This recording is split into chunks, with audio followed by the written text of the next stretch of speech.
could we talk about transcranial magnetic stimulation? Sure. Yeah. Because that is, I think, one of the wildest things for me. So during the summers, I guide, and I'll have people from all over the place come. And there was this one woman who worked in a transcranial magnetic stimulation boutique. It was the first time that I'd ever heard of it. And she basically was like, yeah, I don't even drink coffee anymore. I just come in and I zap myself in the morning and then I'm just good to go. And I started, at first I thought that it was some kind of woo thing where, Yeah. there's crystals involved, but then I started looking at it and it really is possible to control brain states using this external magnetic stimulation. There was the Nature paper that came out last year, which was that they actually managed to treat some woman's depression by implanting a permanent sort of magnetic simulation device inside the brain. Is this related to magnetogenetics in terms of what it does, in terms of how does this relate How to does it work? magnetogenetics? Yeah. Yeah. Are you actually modifying the electric circuits at that point or something like that? Yeah. So I think it's quite distinct from magnetogenetics in the sense that genetics is an important part of magnetogenetics, meaning that, with magnetogenetics, we're hoping to have control of genetically targeted cells. I want that cell or excitatory neurons or inhibitory neurons. And I get to pick based on which cells are expressing my genes. Transcranial magnetic stimulation is not genetically targeted.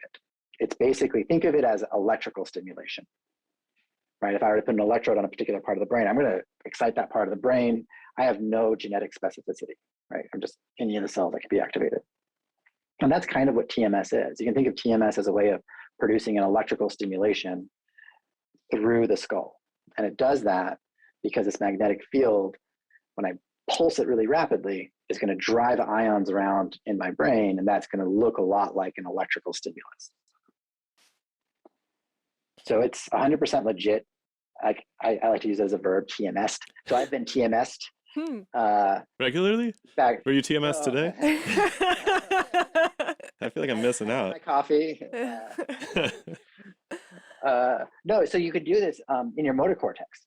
So if you put your palm out and you find the motor cortex and you zap that part of the brain, your fingers will twitch. Cool. And you will not be able to stop them, even if you try, because you're directly activating the motor cortex. So it's completely involuntary, and so it's 100% real.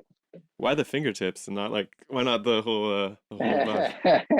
It's a small spot. You got to move it around, and that's actually maybe one of the drawbacks of TMS is because you have to have this very strong, very fast field. You focus it to a small spot, and that's about it. You drop all your energy into this tiny area. Is this something you can do at home, or do you need a guide for this? Shiloh's starting to write down. He's like, what model do you use? Yeah, exactly. We do need some sponsors, so I mean, we've gotten into the hypervolt lately for for fascia fascial stuff, yeah, especially after workouts and stuff.